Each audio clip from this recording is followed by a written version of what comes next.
one of the greatest players of all time, LeBron James. Whether you like him, dislike him, you have to admit that he has dominated the game throughout his entire career. Like, same thing with Kobe, you know what I'm saying? So just like with Kobe, we're gonna do the same thing with LeBron. If you haven't checked out the video about Kobe's legacies on the line and responded, I put the video on the screen right there so you can go check it out. You know what I'm saying? I'm sorry for not uploading, you know what I'm saying? I just had stuff to do, you know what I'm saying? It's been a long time since I was uploading content. And secondly, make sure to subscribe to my second channel, Swipe OK. Put it on the screen and I put it on the description, you know what I'm saying? So make sure you check out that. I'm gonna start uploading content from there. So yeah, let's get on to this video.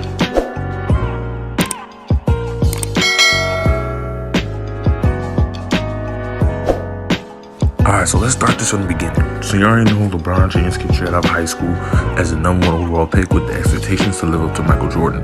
You know what I'm saying? So that's the expectation we're gonna start from right there. So as a rookie, LeBron James averaged 21 points, 6 rebounds, 5 assists as a rookie, as an 18-year-old. That's very impressive for someone that just came straight out of high school, because most players in their primes wish they can average that type of numbers that he did as a rookie. And in his second year, LeBron James averaged 27, 7 and 7.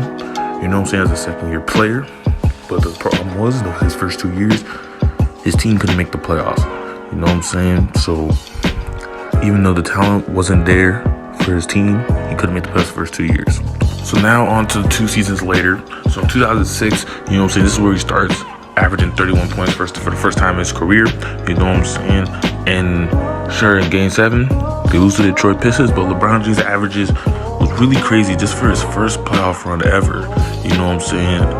So, and then the next year, in 2007, you know, we all know the Cavaliers make it to the NBA Finals with LeBron James leading them.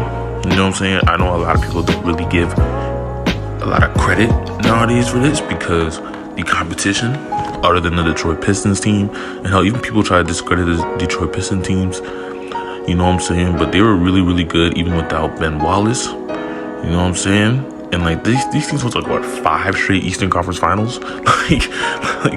Or like how many in a row? I'm not really sure. You can just tell me in the comment section about that. But he still beat that team. Sure, he loses to the Spurs the very next series in the NBA Finals because LeBron James, he couldn't really shoot at the time. You know what I'm saying? Tim Duncan was just waiting for him in the paint. So say that's why LeBron really kind of folded there. But now I want to really put criticism on that because, bro, that was his 4th year in the league. You know what I'm saying? And he's already carrying teams to the finals that the Cavs shouldn't really even be in. Now, this is the point where we're at LeBron's vulnerable point in his career. Like, this is like where it starts taking a turn. So, LeBron James, you know what I'm saying, in the next, from 2008, 2009, 2010, you know what I'm saying, the goal was to win a championship. You know what I'm saying? 2008, he falls in the first round against the Boston Celtics with the big three of Ray Allen, KG, and Paul Pierce. And then 2009, you know what I'm saying, he falls to Orlando Magic, to Dwayne Howard. And people may say, oh, Orlando Magic, they weren't that good.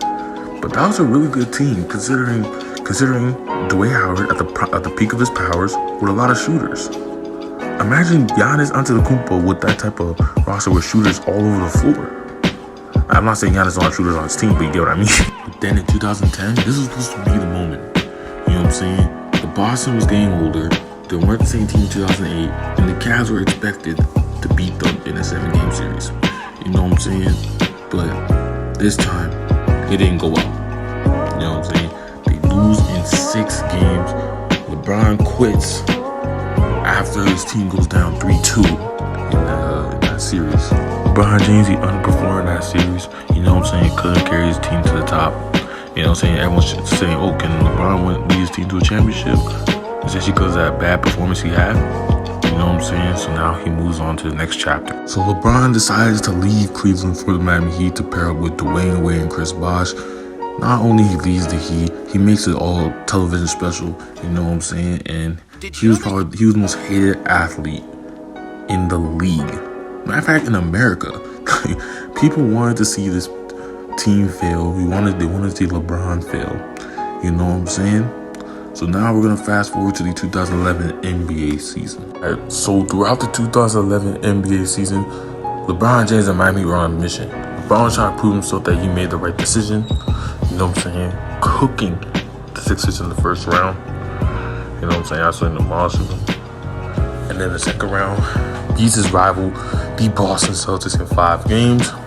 And in the conference finals, he beats the Chicago Bulls with league MVP Derrick Rose.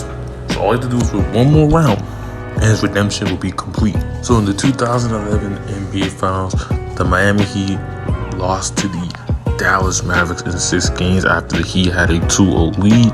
LeBron doing what we were mocking Dirk Nowitzki for being sick, and you know what I'm saying, all this and that. And LeBron James played terrible, scoring 8 points in a game, like scoring single digits in the fourth quarter. Like, he was just terrible in that series. Now we're on to the 2012 NBA season. You know, LeBron's still LeBron in the regular season, you know what I'm saying? Captured his 3rd MVP, you know what I'm saying, at this point in his career. And people did not care they won MVP 3 times. People did not care what he was doing in the regular season. People want him to win the championship. You know what I'm saying? You got people like Stephen A., Skip Bayless calling him out. That's really starting to alarm me. You got titles, King James, chosen one. None of the great guys, you know, they shun all of that until they won a championship. It's like he wants to be crowned with no rings. You don't get to do that. Oh yeah, so the pressure was on LeBron this season without a shadow of a doubt. You know what I'm saying? So in the playoffs, gets past the first 2 rounds, and now in the Eastern Conference Finals against, wouldn't you know it, the Boston Celtics. So, you know what I'm saying? The Heat had a 2-0 lead, I believe, and then the Boston Celtics got the 3-2 lead, putting LeBron in a winner going home situation. You know what I'm saying? So people were pressuring this guy, saying that if they lose, everything's over. You know what I'm saying? And trade one of the pieces for him for Dwight Howard. So in short words, short sentences, LeBron's legacy was on the line this series. You know what I'm saying? This game as well. And LeBron James decided to put one of the greatest games that we have ever seen from him.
So then after that, you know what I'm saying, LeBron James and the Miami Heat defeat the Oklahoma City Thunder, led by KD. You know what I'm saying, also with James Harden and Russell Westbrook. Wins his first championship, his first Finals MVP, and you know what I'm saying, and the rest is history. So what would have happened if he would have lost? If he lost this series, a lot of people would have destroyed his legacy, you know what I'm saying? Especially after the 2011 meltdown, the 2010 quitting on his team, and you know what I'm saying? And then losing to the Celtics 3 times ever since 2008. There's would have been no way coming back from this. And this was like the moment LeBron was destined to become an all-time great to now becoming the greatest loser in NBA history. It's especially with the expectation upon him, you know what I'm saying, you would have viewed LeBron a lot differently. But you know, it did not happen. You know what I'm saying? And in my opinion, the 2011 NBA Finals is a great achievement to him actually becoming more of a dominant player in pressured situations after that. You know what I'm saying? So this is a very fun video to make. You know what I'm saying? Make sure to subscribe to my second channel. You know what I'm saying? I'll show it on the screen one more time. You know what I'm saying? It's your Bruno Hooper signing out. Have a blessed day. We out. Peace up. Water. Yo, like Zelda, bitch, I'm tryna link. False failure, I've been breaking sinks. Legendary, like I am a sphinx. At the ball with your bitch, fruit drinks, and a mink, pink, panther skin colored, I think. They don't understand the words that I link. They be sleep like a Bill Cosby drink. They know we lit, goddammit. I'm up on Planet Namek. On demon time, they panic. Cause they thought a nigga was satanic. Could we keep that tool like mechanic? On Planet Drool with Lava Girl, you know we doing damage. Okay, sauced up. Matter of fact, that covert bitch, I'm motherfucking Asta.